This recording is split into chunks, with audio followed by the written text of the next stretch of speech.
Hey everyone, I noticed a lot of you who are watching and enjoying the content aren't subscribed yet. If you love spine-chilling stories, creepy encounters, and unexplained mysteries, make sure to hit that subscribe button and turn on the notification bell so you never miss out on the next terrifying upload. It really helps the channel grow and lets me keep bringing you more of the content you love. I never thought much about taking taxis home after my late shifts at the restaurant. It was just part of my routine, you know. Get off work around midnight, flag down a cab, and head home. No big deal. That changed one night in October. I remember it was chilly out, and I was exhausted after a busy dinner service. I climbed into the back of a taxi without really looking at the driver. He seemed friendly enough, making small talk about the weather and asking how my night was going. But then he started asking more personal questions. Where I lived, if I had roommates, that kind of thing. It made me a bit uncomfortable, but I figured he was just being chatty. I tried to keep my answers vague, not wanting to give out too much information. When we pulled up to my apartment building, I was relieved to be home. I paid the fare and got out quickly, glad to be done with the awkward conversation. Over the next couple weeks, I started noticing that same taxi driver hanging around outside the restaurant when I'd finish my shifts. At first, I thought it was just a coincidence. Maybe he liked to park there to get fares from the late-night crowd. But then I realized he was there even on slower nights when not many people would be looking for cabs. He always waved and smiled when he saw me, like we were old friends or something. It creeped me out a bit, but I told myself I was overreacting. Lots of cabbies have regular spots they like to wait for passengers. Still, I started feeling uneasy about taking taxis. I began alternating between cabs and the train, even though the station was further from my place. One night after taking the train, I was walking the few blocks home when I spotted a familiar taxi parked near the station exit. My stomach dropped when I saw it was the same driver. He called out to me, offering a ride and saying it wasn't safe for me to walk alone so late. I quickened my pace, pretending I hadn't heard him. But then he started slowly following me in his cab, saying he knew where I lived and could take me straight there. At that point, I was seriously freaked out. I took off running down a busy street with lots of bars and restaurants still open. I ducked into a 24-hour diner and stayed there until I was sure he was gone. The waitress must have thought I was nuts, all out of breath and keep peeking out the windows. After that night, I was scared to go anywhere alone after dark. I started switching up my schedule at work to get earlier shifts when I could. When I had to work late, I'd ask a coworker to walk me to the train or wait with me for a different cab. I kept seeing the driver's taxi parked near my work though. It got to the point where I'd have a mini panic attack every time I spotted a yellow cab on the street. I knew I needed to do something, but I felt stupid going to the police over a cab driver being creepy. What if I was blowing everything out of proportion? Finally, I worked up the courage to file a report. The officer I spoke to took it seriously, thankfully. He said they'd look into it and advised me to start documenting any incidents. A few days later, I got a call from a detective. They'd investigated the driver and discovered some disturbing things. Turns out he'd been following me for weeks. He knew my work schedule, my normal routes home, even my apartment number. The police found notes about my daily routines and photos of me in his taxi. It made me sick to my stomach thinking about how long he'd been watching me without me realizing. The detective said they were charging him with stalking and he'd be going to jail. I felt relieved, but also angry and violated. How dare this creep invade my life like that? I had trouble sleeping for a while after that, always checking to make sure my doors and windows were locked. It's been about 6 months now since everything happened. I still get nervous sometimes taking cabs or being out alone at night, but I'm working on not letting fear control my life. I'm more cautious now for sure. I always check the driver's ID in taxis, and I bought a personal alarm to carry with me. Looking back, I wish I'd trusted my instincts sooner when things first started feeling off. I kept doubting myself and making excuses for his behavior. Now I know it's better to be safe than sorry. If something doesn't feel right, it probably isn't. I'm sharing my story because I want other people to be aware that this kind of thing can happen to anyone. Trust your gut if a situation makes you uncomfortable, and don't be afraid to ask for help if you think someone might be stalking you. Better to feel a little silly reporting it than to let things escalate. I'm doing okay now, all things considered. I still work at the restaurant, but I've made some changes to feel safer. My coworkers know what happened and look out for me. I'm more assertive about setting boundaries with strangers, and I'm in therapy, which has really helped me process everything. Sometimes I get angry thinking about how this experience changed me. I used to be so carefree, and now I'm always on alert. But I'm trying to focus on the positives. I'm stronger now, and I know I can handle difficult situations. I won't let one creepy cab driver stop me from living my life. If there's one thing I've learned from all this, it's to trust yourself. If something feels wrong, listen to that feeling. Stay aware of your surroundings and don't be afraid to speak up or ask for help. Your safety is more important than being polite or not making a fuss. I hope sharing my story helps someone else stay safe out there. And to any other survivors of stalking, you're not alone, and it wasn't your fault. There is support available, and things can get better. Stay strong and take care of yourselves. You hear stories about stalkers, but you always assume it's something that happens to other people. I was wrong. It started innocently enough at my marketing job. Tim was just another coworker, quiet but friendly. We'd chat occasionally by the coffee machine or in meetings. Nothing unusual. Over time, I noticed Tim around more often. He'd be at my favorite lunch spot or leaving work at the same time as me. I didn't think much of it then. Looking back, I should have seen the signs. One night, I was working late at the office. The place was deserted when I finally packed up to leave. As I walked to my car in the dim parking garage, the hairs on the back of my neck stood up. I heard footsteps behind me, but when I turned to look, no one was there. Spooked, I hurried to my car and drove home. That's when the first message came. An unknown number texted me, "You looked scared tonight. You shouldn't be alone." My heart raced as I read it over and over. Who could have sent this? How did they know I was scared earlier? I tried to brush it off as a prank, but the messages kept coming. At first they were vague, comments about my outfit or hair that day. Then they got more specific, mentioning places I'd been or things I'd done. It was like someone was watching my every move. I reported it to my boss, but he didn't take it seriously. He suggested I was overreacting to a secret admirer. But this didn't feel like admiration. It felt threatening. The texts escalated, becoming more explicit and frightening. Whoever was sending them knew things they shouldn't. Details about the inside of my apartment, conversations I'd had in private. I started to feel unsafe everywhere. I installed new locks and security cameras at home. I varied my routines, taking different routes to work and switching up where I went for lunch. But the stalker always seemed to know where I was. One day at work, I noticed Tim watching me more than usual. A chill ran down my spine as I wondered, could it be him? I started paying closer attention and realized how often he was around, always on the periphery. I went to the police, but without hard evidence, there wasn't much they could do. They suggested I keep a log of incidents and try to gather proof. So I did. I documented every message, every time I spotted Tim nearby, every uneasy feeling. It was draining to be constantly on alert, but I knew I had to protect myself. The turning point came when I got a message referencing something I'd only said in the privacy of my own home. That's when I realized the extent of the invasion. My devices must have been compromised. I took my phone and laptop to a security expert. They confirmed my worst fears. Spyware had been installed, giving the stalker access to my cameras, microphones, and data. I felt sick knowing I'd been watched in my most private moments. With this evidence, the police finally took action. They traced the spyware and messages back to Tim. When they searched his apartment, they found the full horror of his obsession. An entire wall was plastered with photos of me, hundreds of them, taken without my knowledge. There were pictures from inside my home, screenshots from my webcam, printouts of my private messages and emails. He'd been watching every aspect of my life for months. The relief of Tim's arrest was overwhelming, but it didn't erase the trauma. I still check over my shoulder constantly. I'm jumpy around cameras and phones. Trusting coworkers or anyone is a struggle. I'm in therapy now, working through the fear and violation. Some days are better than others.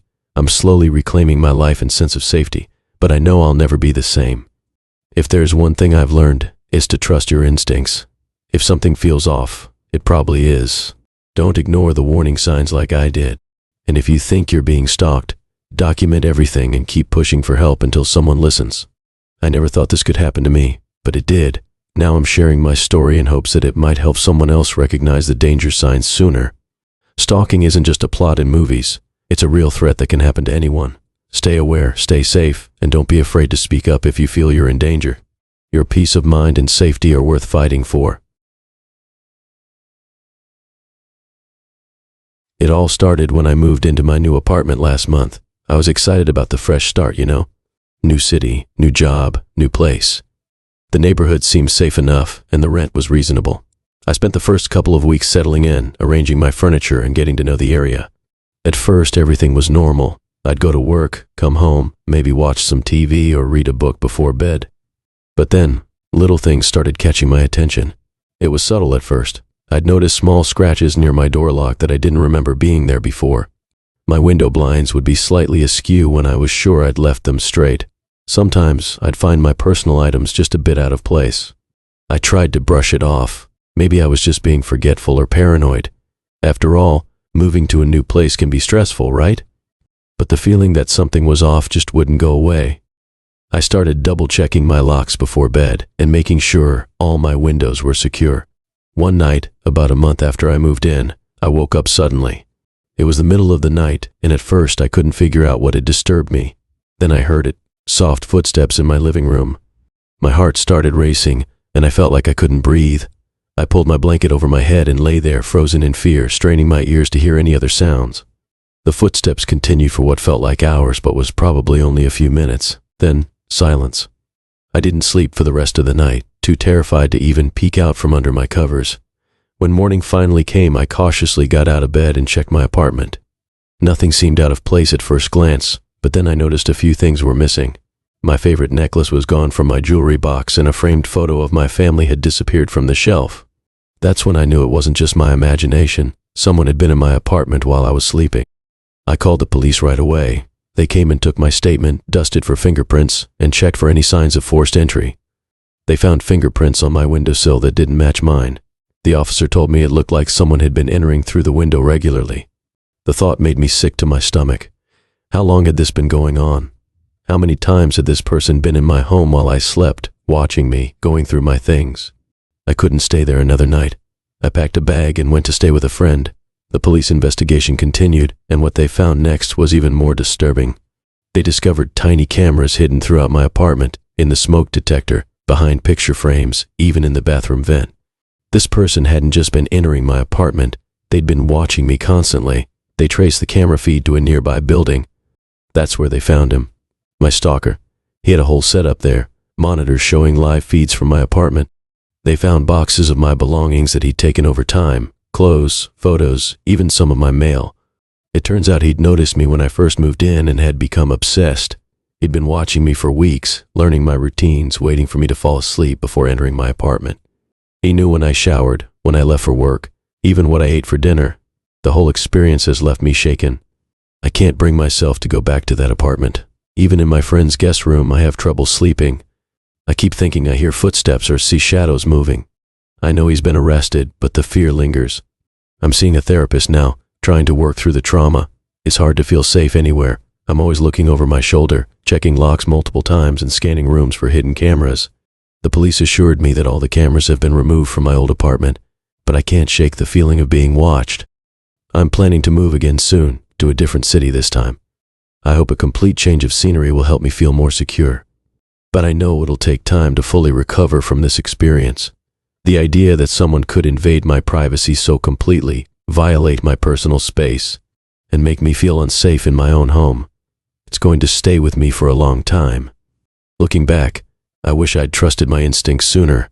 Those little signs I noticed, the scratches, the moved items, they were red flags I shouldn't have ignored. I've learned to take my safety more seriously now. I'm installing a security system in my new place, and I'm going to be much more cautious about who I let into my life. This whole ordeal has changed me. I'm more wary now, less trusting. But I'm also stronger. I survived something terrifying, and I'm determined not to let it define me. It's a slow process, but I'm gradually reclaiming my sense of security and peace of mind. If there's one thing I want others to take away from my experience, it's this: trust your instincts. If something feels off, it probably is. Don't brush off your concerns or try to rationalize away your fears. It's better to be cautious and wrong than to ignore your gut feeling and end up in a dangerous situation. I never thought I'd be the victim of a stalker. It's the kind of thing you hear about on the news or see in movies, but you never expect it to happen to you. But it can happen to anyone. My story is a reminder to stay vigilant, to be aware of your surroundings, and to take your personal safety seriously. As I prepare for my fresh start in a new city, I'm cautiously optimistic. I know the road to recovery won't be easy, but I'm ready to face it. This experience has shown me how strong I can be, and I'm determined to move forward, one day at a time. I never thought it would happen to me. You always hear about these things on the news, but you never imagine you'll be the one living through it. It started innocently enough, just another day at the gym. I've been going to this gym for a few months now, usually 3 times a week after work. It was my way of unwinding, staying healthy, and keeping stress at bay. The routine was comforting: change into my workout clothes, hit the treadmill for a warm-up, then move on to weights and resistance training. Sometimes I'd join a class if the timing was right. It was my time, my space. That Tuesday evening, I noticed him for the first time. Just a guy, maybe in his mid-30 seconds, dark hair, average build, nothing remarkable. He was on one of the weight machines across the room. I only noticed because I felt like someone was watching me. When I glanced over, he quickly looked away. I shrugged it off and went back to my workout. The next time I was at the gym, I saw him again. Same spot, same machine. This time I caught him staring more than once. It made me a bit uncomfortable, but I told myself I was being paranoid. Guys look at girls at the gym all the time, right? No big deal. But then it kept happening. Every single time I went to the gym, he was there. Always in the same area, always watching. He never approached me or said anything, just watched. It started to creep me out. I began to dread going to the gym, which sucked because it had always been my happy place. I tried changing up my schedule, going at different times. Somehow, he was always there. It didn't matter if I went in the morning before work or late in the evening. He'd be there, pretending to work out, but really just keeping his eyes on me. Then the texts started. The first one came after a particularly intense workout. "You looked great in those blue leggings today." I froze. I had been wearing blue leggings. I didn't recognize the number, so I blocked it and tried to forget about it. But more texts came from different numbers. They'd comment on what I was wearing, what time I arrived at the gym, even which machines I used. It was terrifying. I changed my phone number, thinking that would solve the problem. It didn't. The texts kept coming. I started to feel like I was losing my mind. Was I imagining things? Was I overreacting? I didn't want to tell anyone because I felt silly. It's just a guy at the gym and some weird texts, right? But deep down, I knew something wasn't right. One night, I was leaving the gym later than usual. As I walked to my car, I noticed a vehicle I didn't recognize parked a few spots away. The hairs on the back of my neck stood up. I quickened my pace, got in my car, and locked the doors immediately. As I drove home, I kept checking my rearview mirror. The same car was behind me the entire way. My hands were shaking as I parked outside my apartment building. I sat in my car for a while, too scared to get out. The other car drove past slowly, then parked a little way down the street. I couldn't see the driver, but I knew. I just knew it was him. That was the moment I realized this was serious. This wasn't just some harmless gym crush. This guy was stalking me. He knew where I lived. The thought made me sick to my stomach. I didn't sleep that night. Every noise made me jump. I kept peeking out the window, half expecting to see him standing there, watching my apartment. The next morning, I called in sick to work. I couldn't bear the thought of leaving my apartment. I spent the day researching stalking, trying to figure out what to do. Everything I read said to document everything, so I started keeping a detailed log of every incident I could remember. It was scary to see it all written down, how long this had been going on, how it had escalated. I knew I had to tell someone, but I was embarrassed. I felt like I should have done something sooner, like it was somehow my fault for not speaking up earlier. But I pushed past those feelings and called my best friend. Telling her everything was such a relief. She listened without judgment and insisted on coming over right away. With her support, I finally found the courage to go to the gym management. I told them everything, about the guy always being there, about the texts, about him following me home. They were shocked and immediately pulled up their security footage. It didn't take long to identify him. Turns out, he wasn't even a member of the gym. He'd been sneaking in somehow, just to watch me. The gym staff called the police right away. I gave my statement, showed them the texts, my log of incidents. They took it all very seriously. The police managed to track him down pretty quickly. When they searched his place, they found pictures of me, not just from the gym, but from other places too. He'd been following me for months, long before I even noticed him at the gym. The thought made my skin crawl. He was arrested and charged with stalking.